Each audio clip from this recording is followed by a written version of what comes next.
And welcome into the KDLM Sports Wrap. 9:30 is our time. 34 degrees outside. Charlie is gone, so it's Zeke and Elliot running the show. But we're joined by a very special guest. Usually joins us on Wednesdays. We're having Wolves Talk Wednesday on a Thursday. Al Horton, the voice of the Minnesota Timberwolves, joins us via phone. Good morning, Alan. Good morning, guys. How are you? Doing great. Doing great. So, Tuesday night, a little bit of a setback, but the Wolves, they didn't give up. They gave up 42 points in the first quarter, trailed by as many as 25, but a lot of positives to be taken out of that game, right? Yeah, I guess it's just that was a tough one the way it played out too, because the Clippers, the Wolves have to realize who they're playing here over the final 8-9 games of the season, including that Clipper one. I mean, they're facing the Clippers. They got tomorrow night the Warriors. They got the 76ers after that. They got the Blazers after that. They got some other teams, Oklahoma City, still coming to town. Toronto. These are all teams with something to play for. They're going to the postseason. They are getting primed and ready. And the Wolves better up their game. Otherwise, they're going to have a first quarter like they had against the Clippers and get completely dominated, outscored 42-23, and the ball game was over. So they obviously are decimated by injuries. That's a factor. But they've got to find a way to do what they did the final three quarters, which is to play even basketball and competitive basketball. Yeah. That did not happen in that opening quarter. It's got to be important, like you're saying, you're trying to finish the season strong. I was actually watching an interview Kat was doing, and they brought up the Butler thing, but one thing he pointed to is the only problem he had with it. He was saying he wished the Butler deal would have got done sooner, maybe even before the season started, and this team maybe would have been a lot different. How much different do you think this Wolves season maybe would have gone if all the Butler stuff had got done before the season even started? Yeah, I mean, there's certainly the argument to be made that after Jimmy returned to practice at training camp and the big interview with ESPN that he did, that should have facilitated a trade right there and then. And you probably could have gotten a very similar type deal to what the Timberwolves ended up getting, waiting 13 games into the season. I think it's a little unfortunate. I think at the time people thought, 4-9, you trade Jimmy. Okay, you haven't dug yourselves too big a hole, but that's a big portion of the schedule right there. In 82 games, 13 of the 82 games, that's a big chunk, and it is a big hole to dig yourself out of. Because after the trade, Timberwolves played a little better under Tom Thibodeau, and they went 15-12, but they still were 2 games under 500 because of the hole they were dug for themselves early on. And so, I think when your season ends, you look back and you try to analyze all these things. And the way things played out, I think you certainly would have liked to seen something done earlier, and hope that would have changed the season in a different way. So I don't want to overlook the Warriors tomorrow night, but we know what we get with Golden State. But we're talking Jimmy Butler, and he makes his big return to the Target Center on Saturday. Last time we saw Jimmy was in Philadelphia, scored a quiet 19 points in that 149-107 Sixers win. What do you think we can expect from Jimmy on Saturday, and what can Jimmy expect from fans at Target Center? Well, it's going to be interesting. I was talking about this with somebody, and I think because it's happening so late in the year, and I think the Timberwolves, it's going to be interesting to me to see how pumped up the crowd is. I mean, is this a big moment to come back and try to let Jimmy hear your feelings? I don't know. It's so late in the year now. Mm-hmm. Philly's course of their season has been determined. So has the Timberwolves. It was such a one-sided affair in Philadelphia. I thought it was just a bad performance by the Timberwolves, not answering the bell and not you mentioned the number 149. I mean, just a brutal defensive effort. So I'm going to be interested to see how packed the building is. How is this a motivating factor for fans? I don't know. I haven't heard much about it from fans recently. So I'm kind of interested to see which way it is. Is it going to be this hyped up thing where the Timberwolves rally around the crowd and want to pay Jimmy back and all that kind of stuff, or are we so late in the season that there's a sort of apathy is set in and that's not really much of a factor? You hate to brush off the remaining games on the schedule, but I think a lot of Timberwolves fans, obviously, we're looking into next season. We're trying to see what we can find that looks good at the end of the season, but also looking into next season. What are some pieces that the Wolves need to maybe make a push again for the playoffs next year? Obviously, they've been unhealthy this year, but what are some pieces that can maybe help this Wolves team really get over the top?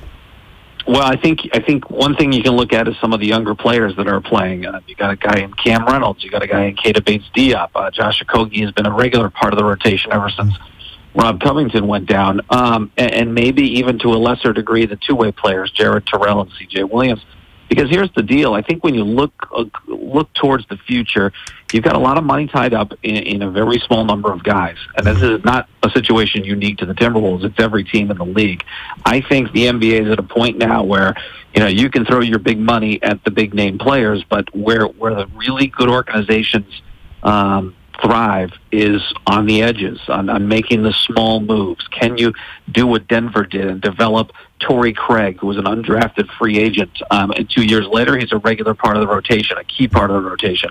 Monte Morris, another Denver guy, second-round pick, and in 3 years, he's a regular part of the rotation. Can you develop some of the players on this roster, this Timberwolves roster, into those kind of guys? Because that's where your edge is going to come. You're not going to have a ton of money after, you've got Wiggins, you've got Towns, you've got Jeff Teague, a player option that he likely will take. You've got Gorgie Jang spending big money on those four guys right there. You're not going to have the money to go out and pay $10, $11 million or $15 million to a quality free agent that can really help you. So you're going to have to maximize the remaining money you've got, and that oftentimes means finding an undrafted free agent, finding a second-round pick. I think Keita Bates-Diop it kind of fits that mold. We've seen him kind of come from nowhere. It wasn't even playing, and he had spent his time in the G League, and then took advantage of the injury situation. Now he looks very comfortable in the league. I think he's still got a long way to go with his outside shot, but the scoring inside has been phenomenal from him, shooting almost 80% in the paint. Here's a guy, that second-round pick that I think could be one of those diamonds in the rough where he's not going to be a superstar, I don't think, but he has the potential, I think, to be a big part of your rotation. Absolutely. Yep, so kind of getting away from the pros down to college. Alan, did your bracket survive last week, and how's your NCAA tournament bracket doing? Yeah, you know what? It's funny. I did, for the first time, I think ever, I didn't even bother. I didn't even fill out a bracket. I didn't even look at it. I've seen so little of the NCAA tournament. I'll see a little bit more, obviously, as we get towards the Final Four in Minneapolis. I'm pretty excited that event is coming to Minnesota, to the Twin Cities. I think that's another great event just after the Super Bowl last year. And so I not only is my bracket not busted, I never filled it out, so I can't go either way on that, I guess. So you're doing better than me, is what you're saying. Well, I guess I'm 500, right? I guess exactly. Yeah, I'm better than a lot. I'm better than most, I guess. Yeah. Who's your favorite to win the championship at this point? Like I said, I have not seen a lot of college basketball. Just being around the Wolves and being a fan of Tyus Jones, I don't really like Duke, but I kind of root for the Joneses and Trey Jones. I think and obviously Zion is a huge, just a huge phenomenon. I'm kind of glad they did not get upset, just so they can make a deeper run, because I think Zion is such a phenomenon that I think he deserves to be on the stage at the Final Four. I think Duke will be in there. And then after that, I always root for the Gonzagas of the world. I'd love to see them finally get a title. They've been so good for so many years. I hear the team is pretty good this year. Like I said, I haven't seen them, but I would love to see them kind of make a run, and I think it'd be a nice culmination to so many years of being a good mid-major team, and to be able to finish it off, I think that'd be something special. Awesome chat with Alan Horton, voice of the Minnesota Timberwolves. Timberwolves back in action tomorrow night against the Golden State Warriors. Tough couple games coming up for the Wolves, but like Alan said, a lot of young guys getting a lot of playing time these last couple. Alan, thanks for joining us today. All right, guys, appreciate it. Yep.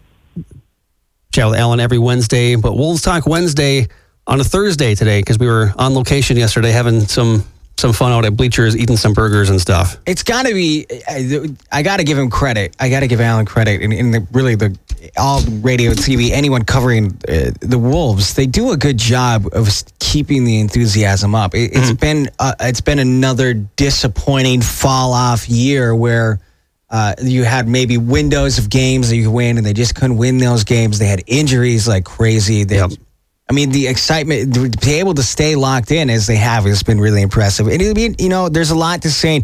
that you could end this season on a strong note. You're going to be playing good teams to win some of those games. Obviously, for a Timberwolves fan, you're probably looking at that 76ers. If you're a T-Wolves fan, that's your Super Bowl. Yeah. That's your baby. Pretty much, yeah. And they're going to be coming in wanting to dominate. I mean, they are. The 76ers are going to come in really wanting to dominate that game. But for Wolves fans, the season may be, I guess, in a sense, over. There's no playoffs. But if you're looking forward to any more games, it's probably this weekend. A handful of games left for the Wolves. All of them, I think, against teams that are either fighting for the playoffs or fighting for playoff positions. So it'll be a couple rough ones. So we have Golden State.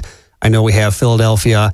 I know we have, I think the final game is April 10th against Denver, and just bouncing around all over the place before then. Mm-hmm. So it'll be interesting ride for the Timberwolves these last couple, getting guys some playing time. Something else happening today. I don't know if you heard today. We've talked about it quite a bit on the show earlier. Opening day in baseball. Going to chat Twins baseball with Brandon Warren of Zone Coverage coming up next on the Sports Wrap.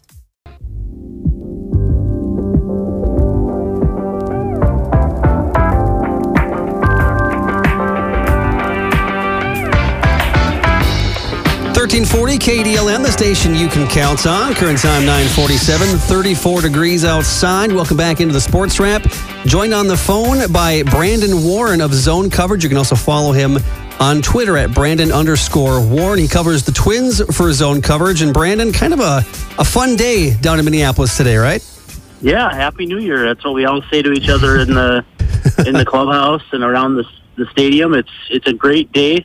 And we finally get to hand Mother Nature and Winter that L. They get to hang one on the right side of the one-loss record. We defeated Winter, and so it's exciting to finally get back to the ballpark for meaningful baseball. Yeah, we've kind of some, I don't know, I wouldn't say optimism, maybe good luck with having opening day March 28th at Target Field, right? Good weather down there, 45 degrees and sunny skies? Yeah, and it was almost 70 yesterday. It's not going to get quite that warm today. But I think the nice thing is that all the snow that was here 2 weeks ago is more or less gone from the surrounding area, and the ballpark looks beautiful. We've seen ample pictures of how Larry DeVito and his crew have done with the park. Looks just great. And so it was probably a little bit aggressive to think that it was going to be all systems go before the calendar flips over to April, but they've done a really wonderful job. All right, perfect. Before we jump into the regular season, I know you got down to spring training to catch some of the action down there. What are some final thoughts about the Twins this spring? Well, first of all, wear sunscreen. But but I think there was a song that told us to do that about 20 years ago. Right. But anyway, very, very talented offensive ball club, and then it's a team that's going to have to really rely on its 1 through 4 starters and a few guys at the back of the bullpen to hopefully have better seasons than last year, whether it's Blake Parker, who was obviously not with the Twins, he's with the Angels, or Trevor Hildenberger, who had a bit of a step back in his sophomore season. But if you look at Fangraphs, they have the Twins as one of the top 15 rotations and one of the top 15 bullpens. And I think a lot of Twins fans would be surprised to hear that, because we're all expecting an offense to hit a bunch of homers and maybe score some runs. I don't know about getting on base too much, but yeah, they like the bullpen as the number 11 bullpen in baseball. I mean, that would stun, I think, a lot of people. And so all those pieces are in place for this to be a pretty darn good ball club, if you ask me.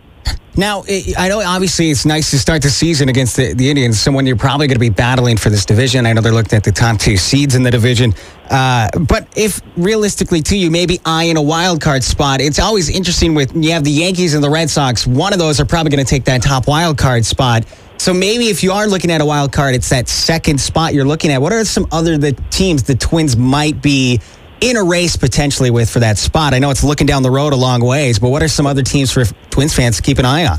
Yeah, it's a weird year in that so many teams, and we saw this in the offseason, they're just not trying to compete, and so they're not spending money, and that means free agents like Dallas Keuchel and Craig Kimbrell are still out there on opening day.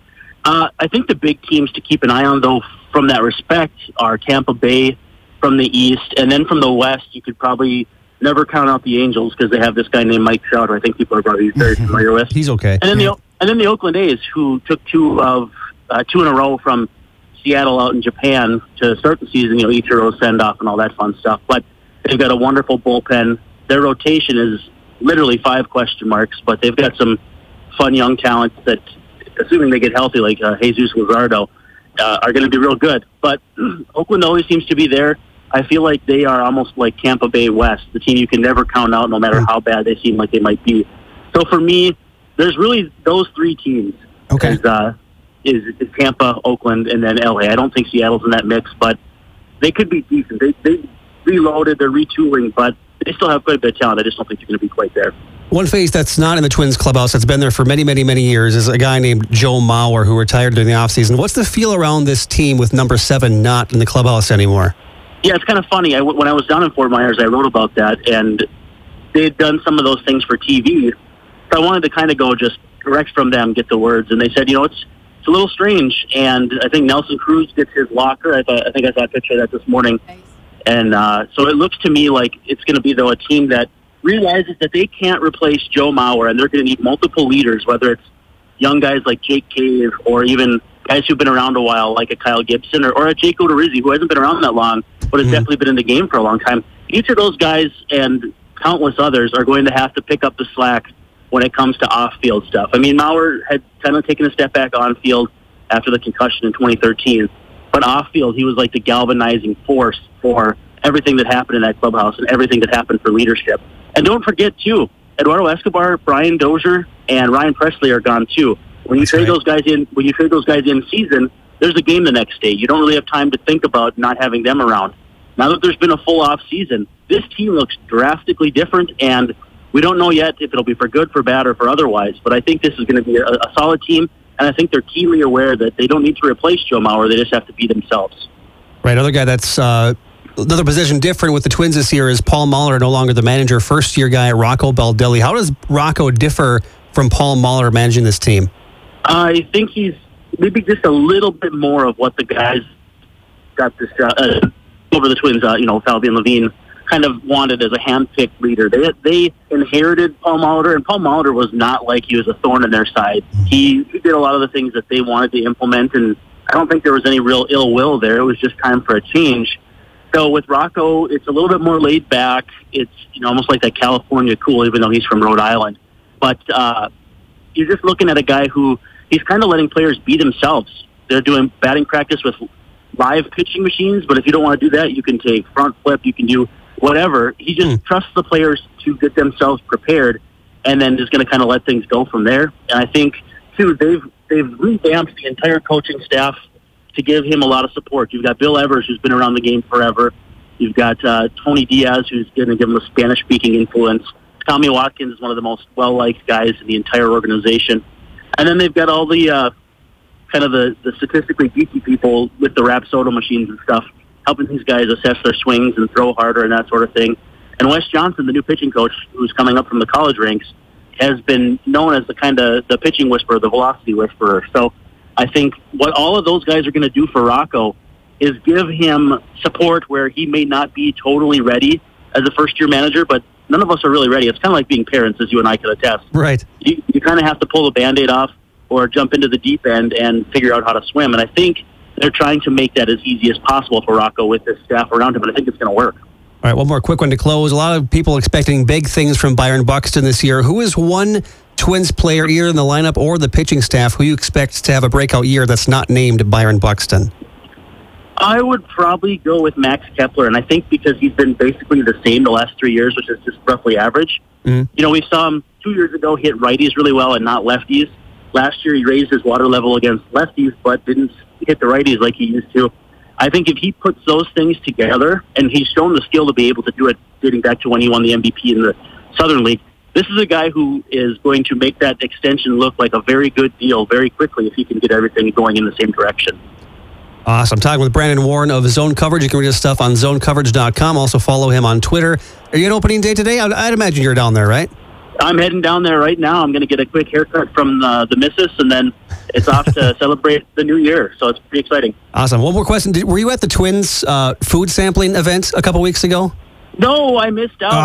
I had to record a podcast, and so I recorded a preview. No, I recorded a podcast with Slade Heathcott, who used to play for the Yankees. So it's called Midwest Swing. People can check that out, too. That's another thing I do for Zone Coverage. Awesome. Perfect. Well, thanks for the time, man. We'll talk to you again next time. Anytime. Sounds good. Thanks. Yep. Brandon Warren from Zone Coverage, covering the Twins down at opening day today. And a lot of festivities going down there. And like he said, beautiful weather for a March 28th home opener. I didn't know it almost hit 70. I had heard 60s. But I mean, I heard like it might hit 60. I didn't know it almost hit 70 down in the cities yesterday. That's wild. That's awesome. Yeah, and of course for baseball today, 45 and partly sunny. I think a high of 39 for the game on Saturday. So just missed their wind till. Yeah, it's a great way to start the season. The Indians, I know too, obviously a little banged up. That's probably, you hope it benefits the Twins out of the gate. It'd be nice. I mean, can you imagine going, it's huge if you were able to start the series with a sweep with a banged up Cleveland team out of the gates. Not a bad way to start a season with a home series, season opener, and it all starts today at 3 o'clock. I know a lot of people excited about it. Yeah, no Jose Ramirez for the Indians today. Francisco Lindor sprained his ankle in a simulated game or something like that, so he's done possibly till the middle of the month. You got Jason Kipnis, who always seems to kill the Twins. He's not playing today either, but we touched on it yesterday at Bleachers, as they still have their starting pitching staff. They have a former Cy Young winner in Corey Kluber going today. They've got Carlos Carrasco going. I mean, so many weapons for this offense. The key, one stat I found, is Marwin Gonzalez. I forgot to ask Brandon about Marwin Gonzalez. Can play everywhere. He has 22 plate appearances against Kluber. He's batting .450 with 2 home runs. So I'd imagine he's going to be in the heart of the lineup today for the Twins. Yeah, it's going to be a nice day for some baseball. I know if you don't have an excuse to get out of work yet, you got plenty of time to figure it out. About 6 hours from now. 3:10. I suppose we got the coverage here on KDLM. Yep. 2:30 pregame show today. So it'll be. Hey, there you go. Yeah. People talk about how the day after the Super Bowl should be a national holiday. I think opening day for baseball, when it's in the country, should be. Budweiser pushed for it. I saw Budweiser was trying to push for the opening day national holiday thing, and I think people won't argue against it, especially after winter like we had. I think most people would be all about taking a day off and trying to get down to the ballpark. You think it's a coincidence that Charlie took a week off the day that the baseball season starts? Good point. He's not on vacation. Crafty. He's going to spend a week in the cities watching baseball. That's exactly what Charlie Newland would choose to do with his week off, is go to a week of Twins baseball. Mr. Cheerful, Charlie Newland. Full slate of games today getting underway. 1 o'clock, the game I'm going to be watching before the Twins. 2 former Cy Young winners going at it with the New York Mets and Washington Nationals. Jacob deGrom versus Max Scherzer gets things kicked off for opening day at 1 o'clock today. And then a whole slate of games. You got Baltimore, the Yankees. You've got good rivalry with the Cardinals and the Brewers, 2 teams that are going to expect to compete for the NL Central.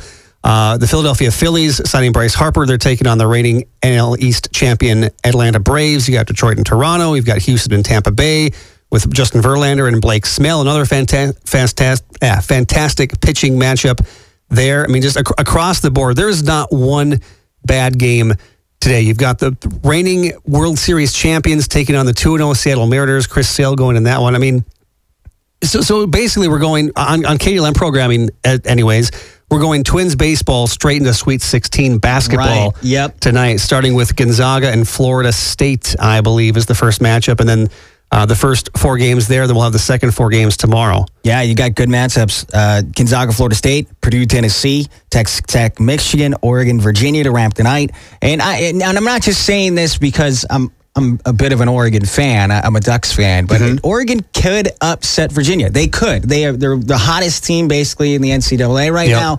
They figured out life without losing a 5-star freshman that came in. It seems like a 1-12 matchup. You think that's an easy push on Virginia, but the Ducks, they're the kind of the darlings right now in this Sweet 16. Yeah. Did they win the Pac-12 championship? Yes, they won the tournament. Okay, otherwise they wouldn't even be in. Okay, Washington won. Yeah, Washington won the regular season championship, and then the Ducks won the tournament. Okay, that's kind of how I didn't remember which one was which. If they won the regular season or if they made that run in the tournament, and that's how they got in. But yeah, coming in hot and upsetting a bunch of good teams. They beat UC Irvine in the last matchup, and Wisconsin in the round of 64. So, and it's not just beating those teams; they ended up beating most of those teams by 20+ points, or were at one point beating them by 20+ points. Yeah, and Virginia struggled. I watched the first half of the Gardner-Webb game and that opening weekend, or the opening game, the 1 versus 16 matchup, and of course Virginia has the stigma of being the 1 seed that lost to a 16 last year at University of Maryland, Baltimore County, and I mean, they were down by like 20, 25 points. So this Virginia team is susceptible to an upset. And maybe. I did. I do. Should I play my Gonzaga pick audio for you again? I still have that. I still have that too. I'm not going to go as far as to pick Virginia over Oregon tonight. Yeah. It's the nightcap. I think it gets started around 9:30 or so. That's a wrap for the Sports Wrap. Back tomorrow. Great Classic gets all afternoon long. Well, almost all afternoon long, up until about 2:30. That's when Twins baseball gets started. Games that matter. Opening day for the Minnesota Twins. First pitch, Jose Barrios on the hill for the Twins at 3:10. You're in tune to KDLM Detroit Lakes, Minnesota. Time for CBS News. Talk to you all tomorrow. Embrace the suck